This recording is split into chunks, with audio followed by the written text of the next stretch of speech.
바로 모셔보겠습니다. 네. CN투자 정보현 부장님 모셔볼 텐데 사실 정보현 부장님이 지난번에 이거 심상치 않다. 심상치 않다. 심상치 않은 기운이 느껴져서 빨리 아침엔 투자 통해서 전해드려야 될 것 같아서 나왔다 해주셨는데 네. 그로부터 진짜 얼마 안 지났거든요. 이런 변화가 있습니다. 빠르게 긴급 진단해보도록 하겠습니다. 네. 정보현 부장님 안녕하세요. 예, 안녕하세요. 네. 정보현입니다. 반갑습니다. 인사 나눌 네. 시간도 없을 것 진짜. 같아요. 네, 바로 네. 좀 들어가 봐야 될 것 같은데 사실 저희가 오늘 2부에 모시는 것도 굉장히 시간을 또 긴급. 할애를 해서 네. 나와주신 걸로 알고 있는데 오세훈 시장이 꺼낸 카드였죠. 네. 토어제. 예. 번복이 됐습니다. 그게 그렇습니다. 35일 만에 번복이 됐는데 지금 뭐 부동산 시장이 난리라고 저희가 듣고는 있는데 어떤 예. 상황인지 진단을 좀 부탁드릴게요. 네, 시장 일단 굉장히 혼란스러운 상황을 맞이한 것 같고요. 작금의 어떤 상황에 대해서 짧게 브리핑을 좀 드리면 네. 지난달에 이어서 요번에 제가 한 달 만에 또 인사드리게 됐는데 네. 역시나 또 긴급하게 그러니까 2월 12일 날 잠삼대청이라고 하는 서울과 서울 강남 송파의 주요 지역의 토지거래 허가구역 해제 발표가 있었고요. 그리고 나서 한 주 주말 지나고 그 다음 주가 됐는데 돌아가는 상황이 좀 심상치가 않은 심상치 거예요. 않아요. 그래서 네. 제가 금쪽 같은 자산 관리에 출연해야 되는데 네. 목요일 날 좀 땡기고 맞아요. 일주 땡기고 맞아요. 해서 일단 좀 진단을 했고 좀 예의주시 좀 해야 될 것 같다라고 말씀을 드리고 지금 한 달 남짓 좀 지나고 나서 굉장히 시장이 좀 뜨겁게 달아올랐고 발표가 있었고 예정되어 있는 것보다 좀 일찍 먼저 와서 네. 말씀을 드리는 게 다음 주 월요일부터 이게 시행이 되거든요. 그러니까요. 네, 그래서 일단 내용 간단하게 말씀드리면 그 주택시장 이제 안정화 방안이라고 서울시하고 국토부하고 이제 관계부처 합동 발표가 3월 19일에 있었고요. 네. 내용들이 여러 개가 있는데 사실 맨 앞단락에 나온 내용이 너무 강력해서 뒷내용은 사실 잘 기억에도 안 나요. 앞달락이 뭐예요? 앞단락이 뭐냐면 그 서울 강남 3구, 그러니까 강남 서초 송파 플러스 용산구에 이르는 이제 4개 행정구 전역에 소재하는 전체 아파트. 전체 아파트요. 예, 전체 아파트가 네. 토지거래 허가 구역에 이제 지정이 됩니다. 오. 그리고 이 시행은 다음 주 월요일 3월 24일부터. 네. 그러니까 요번 주말에 가계약을 했거나 계좌를 먼저 받아서 뭐 입금을 하거나 요번 주에 이제 만나서 계약서를 쓰자 뭐 지방에서 원정 투자를 하려고 하셨던 분들 뭐 팔려고 하셨던 분들 이거 가계약금 어떻게 배액 배상이라도 하고 어떻게 좀 해지해야 되나 뭐 이런 아마 고민들이 있을 것 같아서 오늘 이제 빨리 그 다음 주 시행을 앞두고 이렇게 보기로 했던 거고요. 그럼 시장이 어떻게 흘러온 것이냐에 네. 대해서 말씀을 드리면 일단 그 잠삼대청이 토지거래 허가구에 해제됐던 곳들의 주요 아파트 단지가 잠실에 엘스와 리센치가 있고 네. 대치동에 이제 레미안 대치팰리스와 같은 이제 대형 단지들이 있는데요. 33평 기준으로 해서 그 종전에는 그러니까 2월 전까지는 보통 한 잠실 엘스와 리센치 같은 경우는 25억에서 한 27억 정도의 그 거래 분포가 있었고 실거래가 그렇게 나타났었는데 2월 말에 그 잠실 엘스가 이제 30억 원의 거래가 실거래가 신고가 이제 공개가 됐습니다. 네. 그러면서 현재 매물 호가는 거기서 1, 2억 원 더 올라와 있는 더 올랐어요. 예, 상황이고 대치동 레미안 대치팰리스 같은 경우도 30평형대가 30억 후반대 계속 거래가 되다가 요번에 이제 토어제가 해제되면서 40억 원이라고 하는 이제 앞단이 이제 바뀐 거죠. 그러네요. 그렇게 좀 거래가 나타나니까 서울시에서는 좀 이거를 좀 조기에 좀 진압을 좀 해야겠다라고 좀 생각을 했던 것 같고, 저는 좀 그렇게 봤었어요. 그 원래 우리가 올 한 해 시장 전망을 이제 같이 얘기를 할 때도 네. 그 상반기에 어떤 좀 정치적인 불안정이 좀 지나고 나면은 하반기 때 금리 인하 이슈도 있고 하니까 좀 그쵸. 올라갈 것이다라고 좀 봤지만 네. 생각보다 시장은 좀 빠른 템포로 움직일 수 있다. 빨라도 너무 빨라요. 네, 그래서 상반기까지는 좀 거래량이 증가할 수 있고 네. 시장은 먼저 반응할 수 있다라고 했는데 여기에 이제 그 토어제 해제가 그 트리거 역할을 했던 것 트리거 같고 포인트가 네. 네, 특히 이제 잠실을 건드렸기 때문에 잠실보다 지가가 높은 지역의 아파트 단지를 이제 밀어 올리는 효과가 좀 있었고 이제 맨 윗단을 좀 잡으려고 했던 이제 네. 그런 모습으로 좀 나타나고 있습니다. 네, 그래서 선생님 근데 네. 집값이 이렇게 상승할지 네. 예상을 못한 건가요? 이 정도 빠른 속도까지는 예상하지는 못했는데요. 그 방향성에 대해서는 어느 정도 가늠을 좀 했었어요. 왜 그러냐면 그 모든 이제 주택 최소 수요 단위가 세대인데 가구 수인데 네.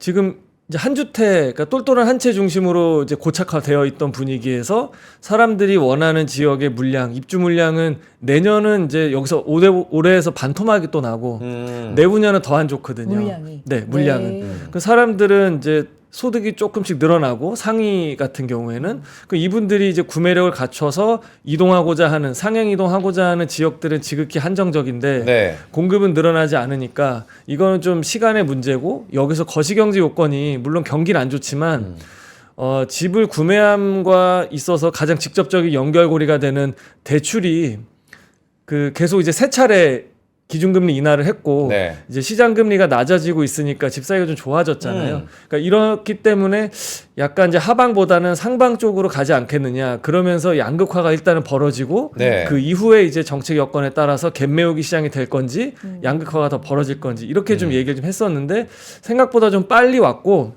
사람들이 좀 조급함이 좀 크게 작용을 한 것 같아요. 어떤 조급함이죠? 그러니까 요번 열차에 타지 못하면 탑승하지 못하면 그 단연간의 어떤 포모를 경험을 좀 했었고 그 뭐 저는 좋아하지 않고 좀 그 부정적인 용어긴 하지만 그 지각 비용이라고 하는 어차피 내가 좀 옮기고자 하는 곳은 변하지가 않는데 어차피 그럼 지금이라도 빨리 좀 들어가야겠다라고 네. 했던 이런 그걸 심리가 지각 비용이라고 해요? 네 늦게 들어가면 좀 더 이제 올라간 것만큼 내야 되는 뭐 그런 것들. 예. 근데 이게 얼마나 올랐는지 이제 체감이 안 그러니까요. 되는데 네. 강남 3구가 7년여 만에 아파트 최고가 그 오, 상승률도 야. 들어가요. 한 네네. 달 동안에. 예, 그렇죠. 와, 이건 정말로 부동산은 이렇게 가만히 있다가도 한 번 불이 붙기 시작하면 정말 네. 확 올라가는 게 있잖아요. 맞아요. 불이 붙지. 이게 심리적으로 너무 조급함이 좀 들어가면 그런데 이게 그 정도의 이슈였군요. 그래서 그때 심상치 않다. 분이 네네. 이렇게 읽으셨던 거군요. 예. 그러니까 문의라든지 거래량이라든지 뭐 이런 게 그때 좀 감지가 되셨던 거예요. 아, 네. 그 1월 전까지 네. 그때 그 시청자분들께 말씀을 드렸던 게 어. 서울의 부동산 시장은 그 한 달 매매 아파트 매매 거래량 기준으로 3천이라는 기준선을 제가 올 때마다 말씀을 드렸던 거예요. 거래량? 예. 그러니까 거래량은 부동산의 황금성이 낮기 때문에 이 거래를 통해서 가격이 발현이 되고 이 거래량에서 중요하다. 그 3천선은 어떤 의미냐면 서울의 매매 가격이 그 평균선을 좀 지지하는데 어떤 연결되는 그 선. 그래서 거래량이 3천보다 하회하는 수준으로 뭐 한두 달 이상 지속이 되면 매매 가격은 좀 하방의 가능성이 좀 높은 네. 거고 3천보다 높게 4천, 5천 거래가 되면 거래량이 많아지면 가격은 올라갈 가능성이 높다라고 해서 연말까지는 작년 4분기는 거의 얼어 있었어요. 근데 얼어 있었던 게 어떤 그 추세적인 방향 전환이라기보다는 대출 규제를 좀 옥죄니까 그런 요인이 좀 컸다고 그 생각이 됐는데 그 2월 달에 그 투어제 해제를 하면서 거래량이 이제 주간 단위로 1000건씩 막 나오는 주간 거예요. 단위. 네. 그리고 강남 같은 경우가 요번에 발표했다시피 외지인 거래 비율이 늘기 시작하고 야. 따라서 이제 갭 거래 비중이 60% 이상 올라가기 시작하니까 이제 조기에 잡으려고 했던 뭐 그런 상황인 것 같은데 지금의 이제 혼란은 어떤 부분이냐면 35일 동안 열려 있었잖아요. 그렇죠. 그럼 그때 그 잡았던 분들은 이제 이게 이제 상승의 어떤 이제 처음에 시작단이라고 생각을 하고 상반기까지는 가겠거니 하고서 왔는데 갑자기 이제 묶여버리니까. 문을 닫아버리니까 이제 다음에 올 사람들이 없어진 거죠. 이제는 2년 실거주가 꼭 동반이 돼야 되다 보니까. 야, 결국에 어떻게 보면 피해를 많이 또 입고 들어가신 느낌이 있는 거잖아요. 그쵸. 일단은 그 기존에 말씀드렸던 대로 27억짜리를 30억에 사고 30억짜리를 33억에 사신 거예요. 이게 중장기적으로는 가격성이 더 올라오게 그런 되면은 기대감으로. 자산 의미에서는 뭐 손실은 아니라고 할 수는 있긴 하겠지만 어떤 중요한 의사결정을 함에 있어서 정책이 되게 중요한데 그렇죠. 이 정책 자체가 환영을 받는 정책이냐 이걸 떠나서 네.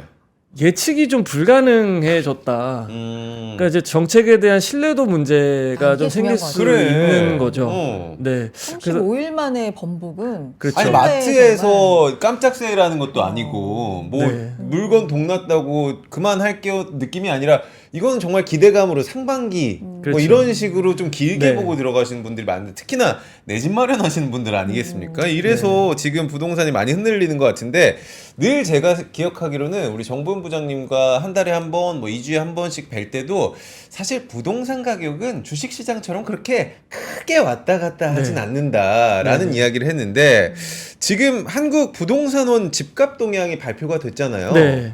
이게 토어제 영향을 받은 건가요, 그러면은? 그러니까 목요일 날마다 이제 주간 아파트 동향이 발표가 되는데 어제였죠. 네. 어제 발표된 데이터도 보니까 역시나 최고치. 아까 이제 홍앵커님 말씀처럼 야. 이제 7년 만에 그 최고치를 찍었고 어. 그러니까 거래량이 증가했던 거, 거래량이 증가한 만큼 가격이 고스란히 반영이 된다라고 보여지는데요.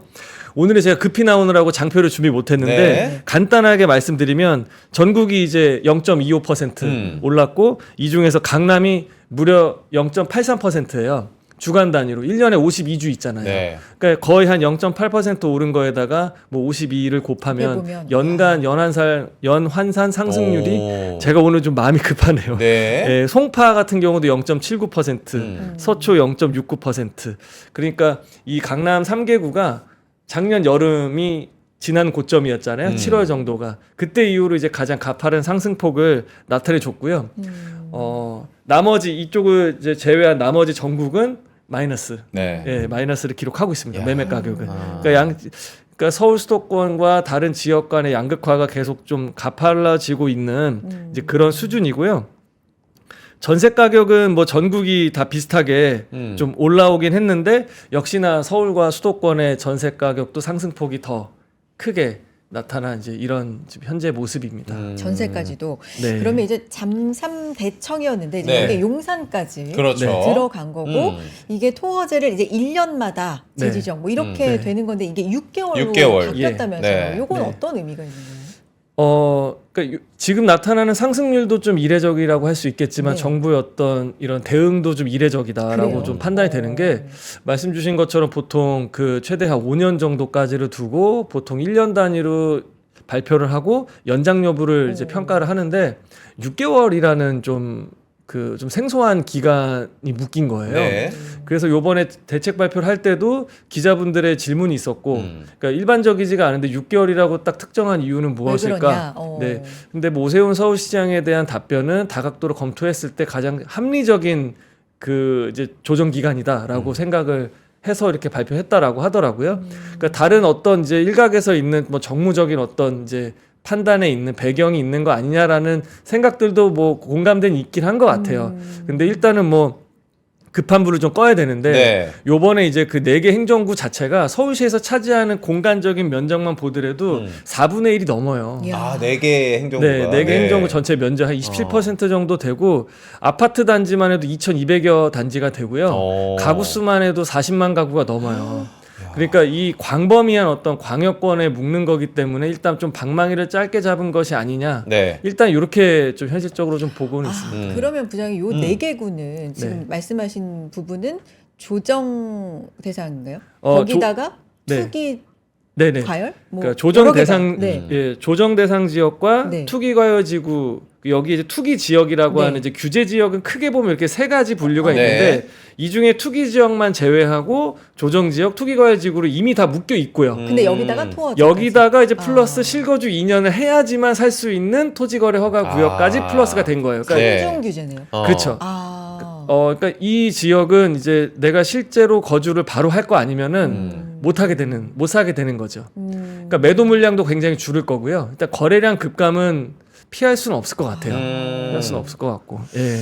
우리 두둥실님께서도 네. 저희 아파트도 3억이 올랐어요. 진짜요? 아, 근데 뭐 실제 거주하고 계시는 분이니까. 근데 지금 잠삼대청에 이어서 용산 서초까지 묶여 있는 상황인데 걱정을 하는 게 이거 안 잡히거나 빨리 정책이 그러니까. 효과적으로 발휘되지 않으면 더 넓어질 수도 있겠네라는 걱정도 네. 있거든요. 좀 얘기 이게 나오는 지역도 있죠. 마포, 성동까지. 성동. 네네. 네. 그러니까 요번에 그 4개 토지거래 허가 이제 구가 됐는데 구로 발표를 한 다음에 이제 붙었던 하단이 뭐냐면 그 이래도 그 가격이 좀 안 잡히거나 네. 매수세가 계속 붙을 경우에는 적극적인 어떤 추가적인 발표가 있겠다라고 네. 했던 게 그 말씀하신 인접 지역들, 그러니까 한강벨트 인접 지역들의 그 투기 과열지구나 조정 대상 지역 묶을 수 있다. 그러니까 빠르면 뭐 제 소견이긴 합니다만 이르면 뭐 다음 달에도 나올 수가 있는 거고요. 아, 그래요? 네. 지금 가능성이 높아요? 저는 가능성이 충분히 있다고 봅니다. 왜냐하면 뭐 풍선 효과가 그럼 다음에 이제 전개될 시나리오는 뭐냐, 시장 네. 어떻게 흘러갈 것이냐, 뭐 이런 이제 말씀들 많이 하셔서 일단 실거주도 있지만은 전세를 먼저 안고 살려고 하시는 분들의 선택지는 이제는 4개군 없어진 거예요. 워낙 강력하게 눌렀기 그렇죠. 때문에 물론 뭐 대구나 부산 다른 지방 광역시에 구매력이 있는 분들이 네. 내가 굳이 서울까지 살 거면은 뭐 강남 쪽 아니면 난 굳이 뭐 살 필요 없어라고 그렇죠. 하시는 분들은 매수세가 끊기긴 하겠지만 그 외 나머지 수요들은 갈 수 있는 선택지가 그 다음 차급지로 이동할 수밖에 바로 없잖아요. 옆 동네로 이동을 예. 계속 하겠네요. 예, 그래서 뭐 2020년대 이후에 예전에 이제 문재인 정권 때 나왔던 규제 지역이 넓어지면서 이제 풍선 효과가 이쪽 넘어갔다가 저쪽 넘어가는 네. 이런 분위기까지는 아니겠지만 어쨌든 선택지가 많이 좁혀졌다라는 의미에서 다음 이제 붙어 있는 곳들이 뭐 동작구나 마포구, 성동구 이런 지역들로는 좀 불길은 좀 번질 수가 있겠고 최근에 어떤 그 뭐 마포 공덕동 일대나 염리동 일대나 뭐 성동구 옥수동 일대만 하더라도 종전에 이제 잠실 아파트가 25억 원 갈 때 이 지역 아파트들은 뭐 17억에서 20억 남짓이었거든요. 근데 지금 이제 20억을 돌파하는 22억 원, 23억 원에 이미 이제 신고가가 공개가 된 상황에서 이쪽으로는 좀 매수세가 좀 흐름은 좀 유지가 될 것 같아요. 그러면 정부는 예고했던 대로 다음 달이든 다다음 달이든 조정 대상 지역으로 또는 투기가열 지구로 이렇게 지정할 수가 있겠죠. 네, 그러니까 요번 주말이랑 다음 주까지가 좀 중요할 것 같아요. 그래서 왜 그러냐면 지금 6개월로 일단 이제 다음 주부터 9월 30일까지 묶어놨는데 네. 그럼 과연 6개월 후에 이게 해제가 될 거냐?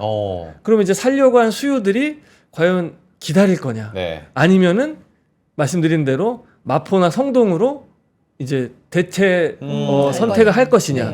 이 기로가 이제 이르면 뭐 한 열흘 정도면은 방향성이 좀 잡히지 않을까?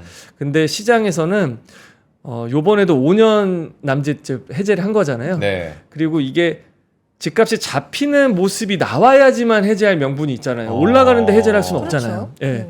그럼 6개월 동안 과연 집값이 강남 집값 잡힐 것이냐라고 했을 때는 그렇지 않을 가능성이 높다라는 심리가 더 많은 것 같아요.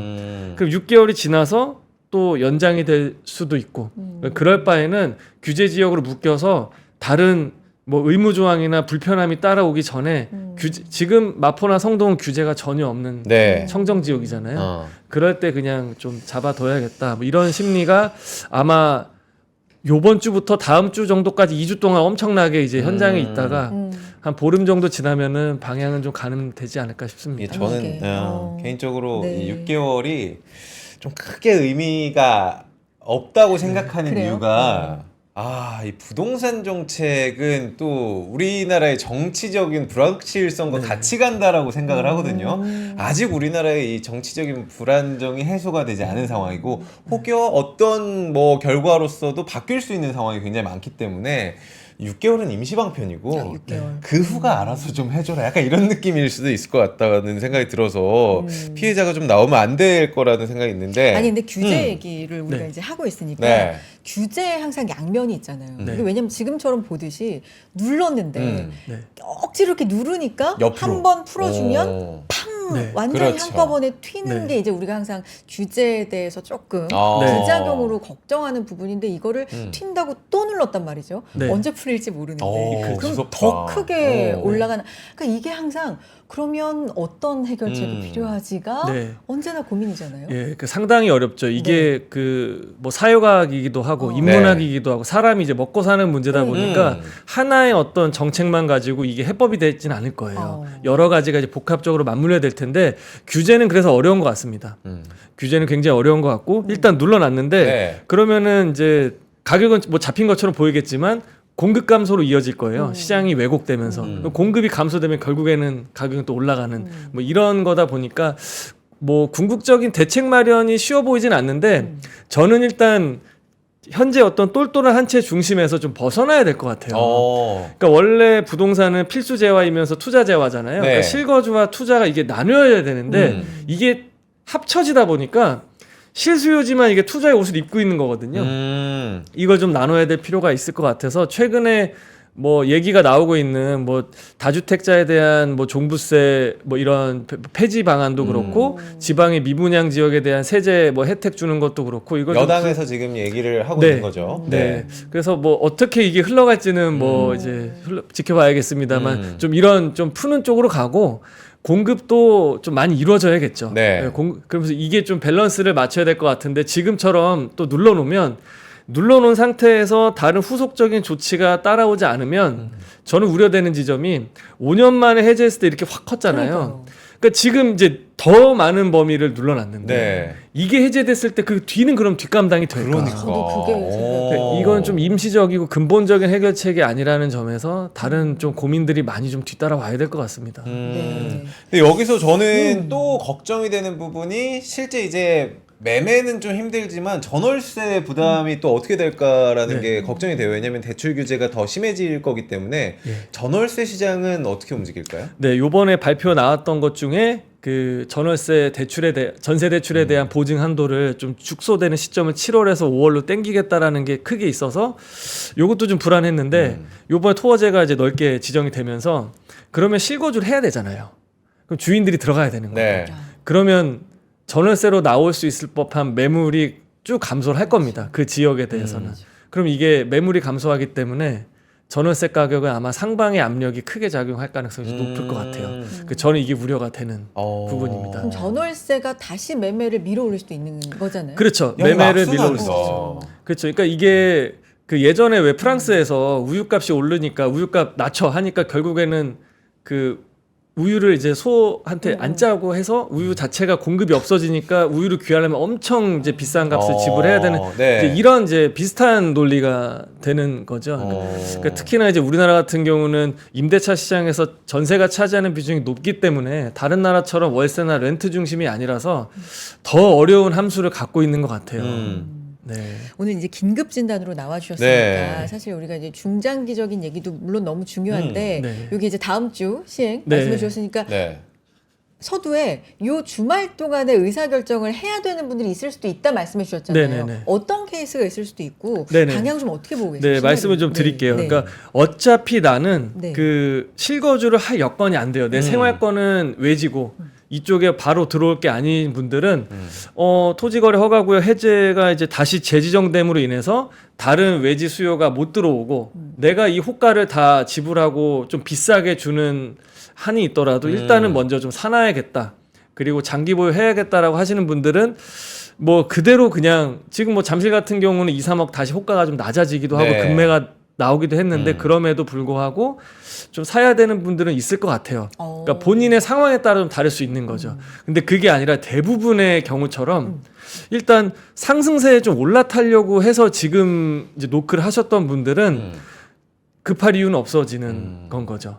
예, 가격은 이제 아마 좀 낮아질 가능성이 좀 높고 네. 거래 좀 낮아질 거기 때문에 근데 이미 이제 뭐 한 달, 두 달, 뭐 한 달까지는 아니고 1, 2주 전에 평일에 이제 집을 보고 이제 가계약을 걸어놓고 계약서는 이번 주말에 와서 쓰자고 네. 했던 이제 이분들의 고민이 많아지는 거죠. 그렇죠. 그러니까 이분들은 내가 이제 실거주를 할 것이냐 말 것이냐 실거주를 할 것이면 급할 이유가 전혀 없죠. 네. 네, 언제든 토지거래 허가구역 중간에도 막 들어와서 하면 되니까. 근데 그런 분들이 아니다라면은 저는 신중할 필요는 좀 있을 것 같아요. 꼭 이 지역을 고집해야 될 것이냐, 아니면 좀 편안하게 거래할 수 있는 다른 선택을 내가 좀 도모할 것이냐. 네. 왜 그러냐면 6개월이라고 하지만 저는 6개월이라고 생각 안 됩니다. 아까 말씀드린 대로 전제가 집값이 떨어지는 게 확실하게 보여야 해제를 하잖아요. 네. 근데 내년에 입주 물량 또 없고. 급감하고 내후년도 마찬가지고. 네. 근데 금리는 좀 내려갈 것 같고. 그러네. 네. 그러면 이런 상황에서 해제가 과연 6개월 만에 될지에 대해서 좀 판단을 좀 해볼 필요는 있을 것 같은데 쉽진 않아 보이는 거죠. 실제로 이게 정책이 월요일부터 네. 적용이 된다고 했죠. 네. 그래서 이 주변에 이 부동산 하시는 분들이 주말에도 문을 열고 있어야 될 것 같다. 뭐 예. 이런 인터뷰를 많이 또 해주시더라고요. 실제로 뭐 계약서 일단 써놨으면 이거 어떻게 그 하나 지역은. 진짜 그쵸. 예, 걱정이 좀 되기도 하고. 네.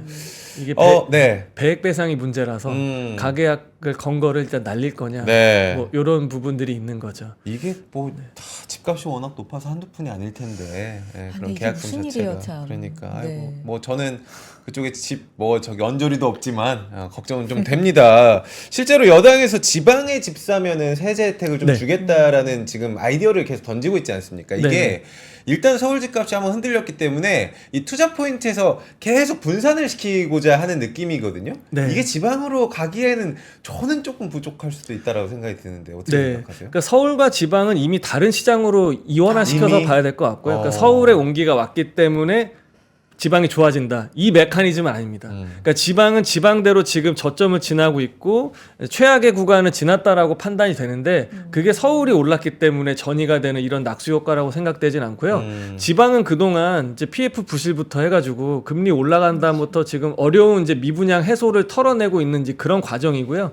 정부가 나서서 이제 미분양 주택 LH가 3,000호 매입까지 해주겠다라고 하면서 지금 이제 약간의 반등을 이제 노리곤 있는데 여기에 세제 혜택까지 좀 나오고 나서 패키지가 좀 가면 지방도 이제는 좀 눈을 돌릴 수 있지 않을까 좀 생각이 되고 저는 세종시 예의주시에서 보고 있습니다. 세종시 세종시요? 네, 세종시요. 예의주의한다. 네, 어. 공약 그러니까 대통령 선거가 언제일지 모르겠지만 네. 이 공약의 중심에는 세종시가 있을 거예요. 국회 이전 또 얘기 나올 것 같고, 네. 예, 뭐 그런 것들 여기다가 이제 다주택을 보유하기 위한 유리한 환경, 그러니까 임대 사업자로 등록할 수 있게 아파트도 풀어준다던가, 네. 예, 뭐 세제도 완화해준다라고 하면은 움직일 수 있겠죠 지방도. 네. 근데 이게 서울이 좋아졌기 때문에 좋아진다 이건 아니고, 예. 그래요. 부장님 곧 다시 나와주시고 오늘은 이제 긴급 네. 진단이었으니까 지금 할 예. 일이 많아요. 지금 공급 네. 절벽부터 시작을 그러니까요. 해가지고 네, 앞으로 시장이 또 이거에 어떻게 반응할지는 우리가 계속 지켜보면서 부장님을 여기서 계속 오늘은 연락을 네. 드려보도록 하겠습니다. 인사 나누고 곧 다시 모셔보도록 하겠습니다. 정보부 부장님 갑자기 요청 드렸는데 감사드립니다. 예, 불러주셔서 감사합니다. 감사합니다. 감사합니다. 네. 시장 잠깐 보겠습니다. 네. 코스피가요 상승 반전했네요. 그러니까요. 힘이 있어. 네, 그러게요. 네. 코스닥도 낙폭 줄여서 0.6% 하락까지 지금 낙폭 줄이고 있는 상황인데 반도체 투톱 강합니다. 삼성전자 2%대 상승, 하이닉스가 거의 4% 네. 가깝게 지금 상승해주고 있는 상황인데 금요일입니다. 시장 좀 잘 마무리됐으면 좋겠네요. 어디 가요, 선우 씨? 아니 날씨가 좋잖아요. 요즘에. 좀 산책도 하고. 산책도 하고 좀 놀아야죠. 알겠습니다. 네. 지나가다 산책하는 우리 선아 씨를 발견하면 반갑게 인사를 좀 부탁드리겠고요. 네. 주말에 정말 완연한 봄 날씨라고 합니다. 여러분들 조금은 밖에 나가서 나들이도 좀 하시고 네, 이렇게 봄 향기도 맡으시는 주말 되시길 바라겠습니다. 저희는 월요일에 또 화이팅 있게 돌아오도록 하겠습니다. 화이팅 있게 이혁진 차장님과 좋습니다. 돌아오겠습니다. 월요일 인사드리죠. 고맙습니다. 고맙습니다.